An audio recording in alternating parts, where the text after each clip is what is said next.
नमस्कार.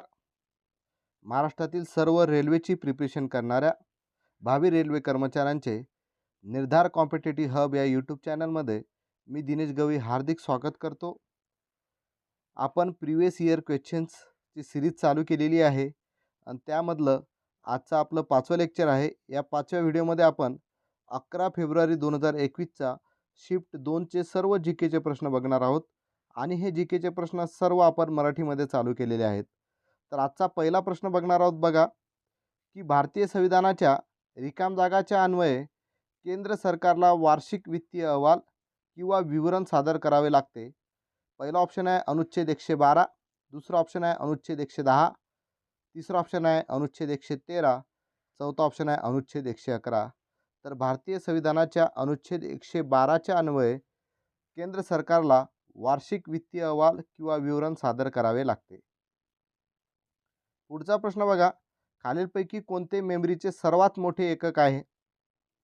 पहिला ऑप्शन आहे पेटाबाईट, दुसरा ऑप्शन आहे टेराबाईट, तिसरा ऑप्शन आहे मेगाबाईट, चौथा ऑप्शन आहे गिगाबाईट. तर मेमरीचे सर्वात मोठे एकक आहे पेटाबाईट. पुढचा प्रश्न बघा की संसदीय कार्यकारी म्हणजे रिकाम जागा होय. जेव्हा संसद कार्यकारी म्हणून काम करते. दुसरा ऑप्शन आहे संसदेने निर्वाचित केलेला कार्यकारी, तिसरा ऑप्शन आहे संसदेत बहुसंख्य सभासदांच्या समर्थनावर अवलंबून असलेला कार्यकारी आणि चौथा ऑप्शन आहे संसदेतील एक कार्यकारी. तर संसदीय कार्यकारी म्हणजे संसदेत बहुसंख्य सभासदांच्या समर्थनावर अवलंबून असलेला कार्यकारी होय. ठीक आहे. पुढचा प्रश्न बघणार आहोत. बघा की 1946 साली संविधान सभेचे उपाध्यक्ष म्हणून कोणाची निवड झाली? पहिला ऑप्शन आहे टी कृष्णमाचारी, दुसरा ऑप्शन आहे जयपाल सिंग, तिसरा ऑप्शन आहे एच.सी. मुखर्जी, चौथा ऑप्शन आहे राजेंद्र प्रसाद. तर 1946 साली संविधान सभेचे उपाध्यक्ष म्हणून एच.सी. मुखर्जी यांची निवड झाली होती. आणि तुम्हाला याच ऑप्शनमध्ये उत्तर भेटेल की 1946 साली संविधान सभा जी झाली त्याचे अध्यक्षस्थान कोण भूषवत होते. याच ऑप्शनमध्ये त्याचं उत्तर आहे. त्याचं उत्तर तुम्ही मला कमेंट बॉक्समध्ये सांगायचं आहे. पुढचा प्रश्न बघा की कार्ला नामक जतन केलेल्या बौद्ध लेण्या भारताच्या कोणत्या राज्यामध्ये आहेत? पहिला ऑप्शन आहे महाराष्ट्र, दुसरा ऑप्शन आहे कर्नाटक, तिसरा ऑप्शन आहे उत्तर प्रदेश, चौथा ऑप्शन आहे बिहार. तर कार्ला नामक जतन केलेल्या बौद्ध लेण्या भारताच्या महाराष्ट्र राज्यामध्ये आहेत. अत्यंत महत्त्वाचा प्रश्न होता. पुढचा प्रश्न बघणार आहोत. बघा की बिग बँग थेअरी ही रिकाम जागाशी संबंधित आहे. पहिला ऑप्शन आहे प्राणी प्रजातीची उत्पत्ती, दुसरा ऑप्शन आहे विश्वाची उत्पत्ती, तिसरा ऑप्शन आहे मानव प्रजातीची उत्पत्ती, चौथा ऑप्शन आहे जीवनाची उत्पत्ती. तर बिग बँग थेअरी ही विश्वाची उत्पत्तीशी संबंधित आहे. ठीक आहे. पुढचा प्रश्न बघा की डोमिनिक थेअरीने फायनलमध्ये रिकाम जागाला हरवून 2020 US ओपन मेन्स सिंगल हा पुरस्कार जिंकला. पहिला ऑप्शन आहे पाब्लो बुस्टा, दुसरा ऑप्शन आहे अलेक्झांडर इवेरिन, तिसरा ऑप्शन आहे राफेल नदाल आणि चौथा ऑप्शन आहे रॉजर फेडरर. तर डोमिनिक थेअरीने फायनलमध्ये अलेक्झांडर इवेरिवला हरवून US ओपन मेन सिंगल हा पुरस्कार जिंकलेला होता. पुढचा प्रश्न बघणार आहोत. 1950च्या भारतीय संविधानात किती मूलभूत अधिकार केले गेले होते? पहिला ऑप्शन आहे 6, दुसरा ऑप्शन आहे 5, तिसरा ऑप्शन आहे 7, चौथा ऑप्शन आहे 8. तर 1950च्या भारतीय संविधानात 7 मूलभूत अधिकार केले गेले होते. पुढचा प्रश्न बघणार आहोत. बघा की मनुष्यामध्ये कर्बोदके, प्रथिने आणि चरबीचे संपूर्ण पचन कोठे होते? पहिला ऑप्शन आहे मोठे आतडे, दुसरा ऑप्शन आहे छोटे आतडे, तिसरा ऑप्शन आहे गुदाशय, चौथा ऑप्शन आहे जठर. तर मनुष्यामध्ये कर्बोदके, प्रथिने आणि चरबीचे संपूर्ण पचन हे जे आहे हे छोट्या आतड्यामध्ये होते. हा प्रश्न बघा, कोणार्क मंदिर कोणत्या राज्यात आहे? पहिला ऑप्शन आहे कर्नाटक, दुसरा ऑप्शन आहे उडीसा, तिसरा ऑप्शन आहे आंध्र प्रदेश, चौथा ऑप्शन आहे केरळ. तर कोणार्क मंदिर हे उडीसा राज्यामध्ये आहे, लक्षात ठेवायचं आहे. पुढचा प्रश्न बघणार आहोत की ब्रिटिशांनी भारतामध्ये कोणत्या वर्षी राजकीय अधिकार हस्तगत केले? पहिला ऑप्शन आहे 1857, दुसरा ऑप्शन आहे 1757, तिसरा ऑप्शन आहे 1947 आणि चौथा ऑप्शन आहे 1657. तर ब्रिटिशांनी भारतामध्ये 1757व्या वर्षी राजकीय अधिकार हस्तगत केले होते. पुढचा प्रश्न बघणार आहोत की 2019च्या मानव विकास अहवाल ची विषयवस्तू काय होती? पहिला ऑप्शन आहे असमानतेवर लक्ष केंद्रित करणे, दुसरा ऑप्शन आहे लोकसंख्येवर लक्ष केंद्रित करणे, तिसरा ऑप्शन आहे गरिबीवर लक्ष केंद्रित करणे, चौथा ऑप्शन आहे कुपोषणावर लक्ष केंद्रित करणे. तर 2019च्या मानव विकास अहवालची विषयवस्तू जी होती ती होती असमानतेवर लक्ष केंद्रित करणे. पुढचा प्रश्न बघणार आहोत बघा, की खालील विधान कोणी केले, की आम्ही भारतीयाचे खूप ऋणी आहोत, त्यांनी आम्हाला आकडेमोड कशी करायची ते शिकवले, त्याशिवाय कोणतेही उपयुक्त वैज्ञानिक शोध लावले गेले नसते. हे विधान कोणी केले होते? पहिला ऑप्शन आहे न्यूटन, दुसरा ऑप्शन आहे फ्रेडरिक हर्झबर्ग, तिसरा ऑप्शन आहे अल्बर्ट आइन्स्टाईन, चौथा ऑप्शन आहे गॅलिलिओ. तर आम्ही भारतीयांचे खूप ऋणी आहोत, त्यांनी आम्हाला आकडेमोड कशी करायची ते शिकवले, त्याशिवाय कोणतेही उपयुक्त वैज्ञानिक शोध लावले गेले नसते. हे विधान जे आहे अल्बर्ट आइन्स्टाईन यांनी म्हटले होते. पुढचा प्रश्न बघणार आहोत बघा, खालीलपैकी कोणत्या पहिल्या शासकाने त्याची रयत आणि अधिकारी यांच्यासाठी दगडांच्या पृष्ठभागावर संदेश कोरले होते? पहिला ऑप्शन आहे चंद्रगुप्त मौर्य, दुसरा ऑप्शन आहे अशोक, तिसरा ऑप्शन आहे हर्षवर्धन, चौथा ऑप्शन आहे पहिला चंद्रगुप्त. तर खालीलपैकी अशोक या पहिल्या शासकाने त्याची रयत आणि अधिकारी यांच्यासाठी दगडांच्या पृष्ठभागावर संदेश कोरले होते. पुढचा प्रश्न आहे कोबुल भाषा रिकाम जागासाठी उपयुक्त आहे. पहिला ऑप्शन आहे व्यावसायिक हेतू, दुसरा ऑप्शन आहे ग्राफिकल इंटरफेस तयार करण्यासाठी, तिसरा ऑप्शन आहे शैक्षणिक हेतू, चौथा ऑप्शन आहे वैज्ञानिक हेतू. तर कोबोल भाषा जी आहे ही व्यावसायिक हेतूसाठी उपयुक्त आहे. पुढचा प्रश्न बघणार आहोत, की रक्तदाब, लाळ निर्मिती आणि उलट्या होणे अशा सर्व अनैच्छिक कृती कशाद्वारे नियंत्रित केल्या जातात? पहिला ऑप्शन आहे अस्थिमज्ज, दुसरा ऑप्शन आहे मोठा मेंदू, तिसरा ऑप्शन आहे मध्य मेंदू, चौथा ऑप्शन आहे अवयव संस्था. तर अस्थिमज्जेद्वारे रक्तदाब, लाळ निर्मिती आणि उलट्या होणे अशा सर्व अनैच्छिक कृती नियंत्रित केल्या जातात. पुढचा प्रश्न बघा, खालीलपैकी कोणाला 2019 मध्ये पद्मभूषण पुरस्कार देऊन गौरवले नव्हते? पहिला ऑप्शन आहे राजेश्वर आचार्य, दुसरा ऑप्शन आहे प्रवीण गोवर्धन, तिसरा ऑप्शन आहे जॉन्स चेंबर्स, चौथा ऑप्शन आहे दर्शन लाल जैन. तर राजेश्वर आचार्य यांना 2019 मध्ये पद्मभूषण पुरस्काराने गौरवले नव्हते. पुढचा प्रश्न बघणार आहोत, की भारताची प्रमाणवेळ ग्रीनविच मध्यवेळेच्या किती पुढे आहे? याचं उत्तर तुम्हीच सांगायचं आहे. एकदम सोपी प्रश्न आहे, की 7 तास 30 मिनिटे, 4 तास 30 मिनिटे, 6 तास 30 मिनिटे की 5 तास 30 मिनिटे? याचं उत्तर तुम्ही मला कमेंट बॉक्समध्ये द्यायचं आहे. ठीक आहे. जर व्हिडिओ आवडत असेल तर व्हिडिओला लाईक करा, व्हिडिओला जास्तीत जास्त शेअर करा आणि निर्धार कॉम्पिटेटिव्ह हब या यूट्यूब चॅनलला सबस्क्राईब करा. सबस्क्राईब बटनाजवळचं जे बेल आयकॉनचं चिन्ह आहे त्यालासुद्धा प्रेस करायला विसरू नका, जेणेकरून मी कोणताही नवीन व्हिडिओ किंवा नवीन टॉपिक यूट्यूबवरती अपलोड केला तर त्याचं नोटिफिकेशन तुम्हाला मिळत चालेल. पुढचा प्रश्न बघणार आहोत, की अपसूर्य स्थितीमध्ये रिकाम जागाला सुरुवात होते.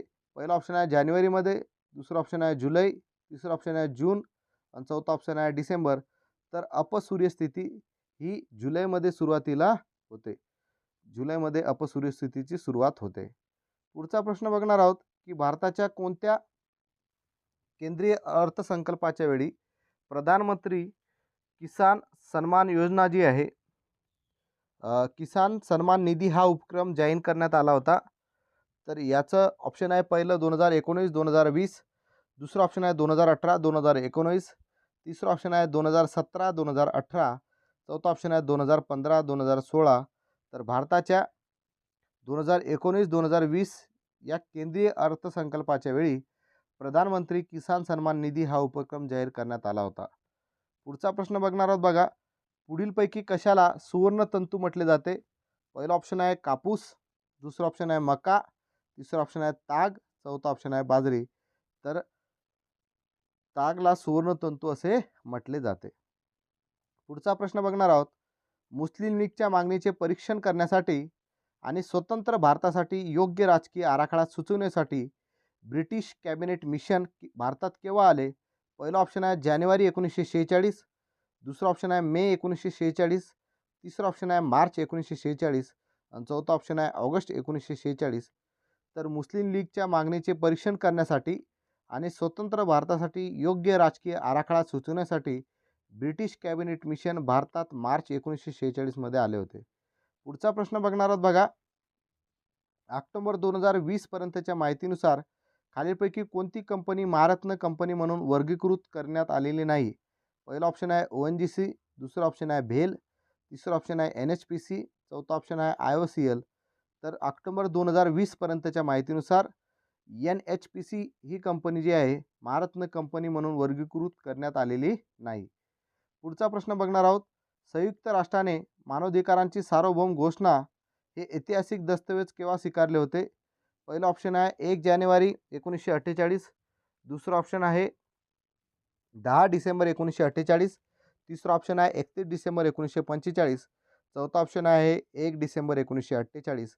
तर संयुक्त राष्ट्राने मानवाधिकारांची सार्वभौम घोषणा universal declaration of human rights UDHR हे ऐतिहासिक दस्तऐवज जे आहे हे 10 डिसेंबर 1948 रोजी स्वीकारलेले होते. पुढचा प्रश्न बघणार आहोत बघा. पुरुष आणि स्त्रियांमधील सामाजिक भेद यावर टीका करणारे स्त्री पुरुष तुलना हे पुस्तक कोणी लिहिले? पहिला ऑप्शन आहे ताराबाई शिंदे, दुसरा ऑप्शन आहे राजाराम मोहन रॉय, तिसरा ऑप्शन आहे ईश्वरचंद्र विद्यासागर, चौथा ऑप्शन आहे पंडिता रमाबाई. तर पुरुष व स्त्रियांमधील सामाजिक भेद यावर टीका करणारे स्त्री पुरुष तुलना हे पुस्तक ताराबाई शिंदे यांनी लिहिलं होतं. पुढचा प्रश्न बघणार आहोत बघा की पुढील शब्दांना इंग्रजी शब्दकोशातील त्यांच्या अनुक्रमानुसार लावल्यास खालीलपैकी कोणता शब्द शेवटी येईल? पहिला ऑप्शन आहे अबाईड, दुसरा ऑप्शन आहे अबॅक, तिसरा ऑप्शन आहे अब ओरिजिनल आणि चौथा ऑप्शन आहे ॲबॉर्ड. तर याचं उत्तर आहे ॲब ओरिजिनल. ठीक आहे. पुढचा प्रश्न बघा काय आहे की भारतातील वित्त पुरवठा नियमन प्राधिकरण संस्था रिकाम जागा आहे. पहिला ऑप्शन आहे IRDA, दुसरा ऑप्शन आहे सेबी, तिसरा ऑप्शन आहे RBI, चौथा ऑप्शन आहे SBI. तर भारतातील वित्त पुरवठा नियमन प्राधिकरण संस्था RBI आहे हे लक्षात ठेवायचं आहे.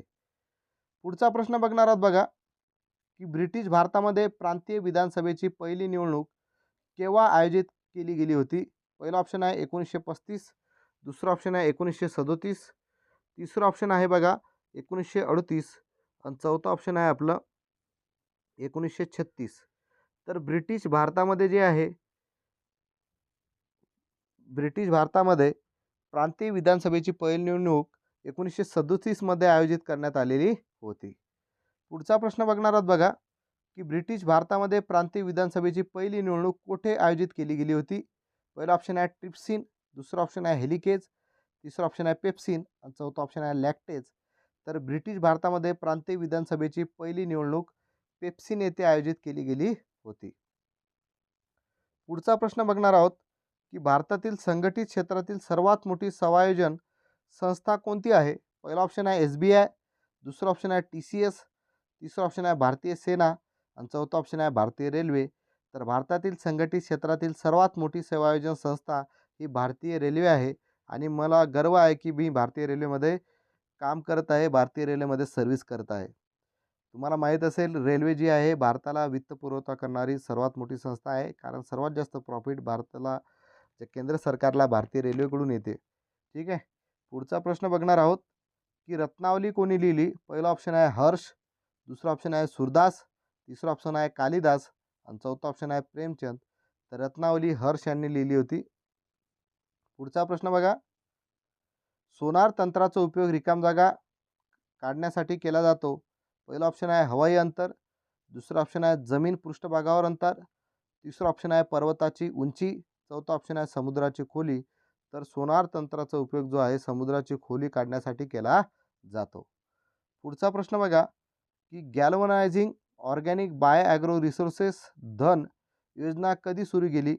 पहिला ऑप्शन आहे 30 एप्रिल 2018, दुसरा ऑप्शन आहे 20 एप्रिल 2018, तिसरा ऑप्शन आहे 20 एप्रिल 2017, चौथा ऑप्शन आहे 20 एप्रिल 2019. तर गॅल्वनायझिंग ऑर्गॅनिक बाय ॲग्रो रिसोर्सेस धन ही योजना जी आहे 30 एप्रिल 2018 रोजी सुरू केली गेली होती. पुढचा प्रश्न बघणार आहात बघा की खालीलपैकी कोणती BARCची संशोधन अणुभट्टी नाही? पहिला ऑप्शन आहे कामिनी, दुसरा ऑप्शन आहे दामिनी, तिसरा ऑप्शन आहे झार्लिना, चौथा ऑप्शन आहे अप्सरा. तर दामिनी जी आहे ही बार्कची संशोधन अणुभट्टी नाही आहे. पुढचा प्रश्न बघणार आहोत बघा की डिबगिंग ही रिकाम जागासाठीची पर्यायी संज्ञा आहे. पहिला ऑप्शन आहे त्रुटी काढून टाकणे, दुसरा ऑप्शन आहे कंपायलिंग करणे, तिसरा ऑप्शन आहे टिप्पण्या न वाचणे आणि चौथा ऑप्शन आहे एक्झिक्युटिंग. तर डिबगिंग जी आहे ही त्रुटी काढून टाकण्याची साठीची पर्यायी संज्ञा आहे. पुढचा प्रश्न बघणार आहोत बघा. पुढीलपैकी कोणते यूएनचे एक अंग नाही? पहिला ऑप्शन आहे मानवी हक्क परिषद, दुसरा ऑप्शन आहे महासभा, तिसरा ऑप्शन आहे आर्थिक आणि सामाजिक परिषद, चौथा ऑप्शन आहे विश्वस्त परिषद. तर मानवी हक्क परिषद हे यूएनचे एक अंग नाही आहे. पुढचा प्रश्न बघणार आहोत बघा.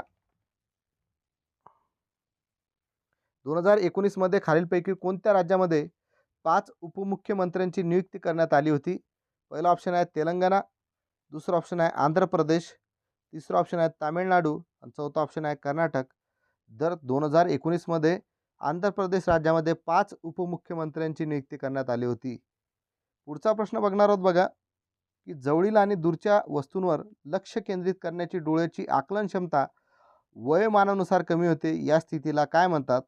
पहिला ऑप्शन आहे जरादृष्टी, दुसरा ऑप्शन आहे रंगाधळेपणा, तिसरा ऑप्शन आहे निकटदृष्टिता, चौथा ऑप्शन आहे दूरदृष्टिता. तर जवळील आणि दूरच्या वस्तूंवर लक्ष केंद्रित करण्याची डोळ्याची आकलन क्षमता वयोमानानुसार कमी होते, या स्थितीला जरादृष्टी असे म्हणतात.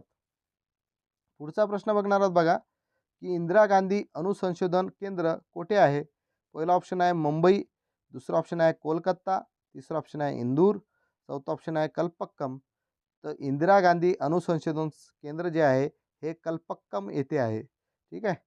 शेवटचा प्रश्न आहे बघा, की खालीलपैकी कशाला मानवी विकासाचा आधारस्तंभ मानले जात नाही? पहिला ऑप्शन आहे न्याय, दुसरा ऑप्शन आहे समानता, तिसरा ऑप्शन आहे सतर्कता, चौथा ऑप्शन आहे सशक्तीकरण. तर न्यायाला मानवी विकासाचा आधारस्तंभ मानले जात नाही. अशा तऱ्हेने आपण जे आहे हे जी केचे 40 प्रश्न घेतलेले आहेत. आतापर्यंत आपली ही 6वी प्रश्नपत्रिका आपण आजच्या लेक्चरमध्ये बघितलेली आहे. हा 11 फेब्रुवारी 2021चा शिफ्ट 2चा पेपर होता. जर तुम्हाला हा व्हिडिओ आवडला असेल तर व्हिडिओला जास्तीत जास्त लाईक करा, शेअर करा. निर्धार कॉम्पिटिटिव्ह हब या चॅनलला सबस्क्राईब करा आणि सबस्क्राईब बटनावरचं जे बेल आयकॉनचं चिन्ह आहे त्यालासुद्धा प्रेस करा. म्हणजे जेणेकरून तुम्हाला जर नवीन व्हिडिओ मी जर यूट्यूबला अपलोड केला तर त्याचं नोटिफिकेशन लवकरात लवकर मिळेल.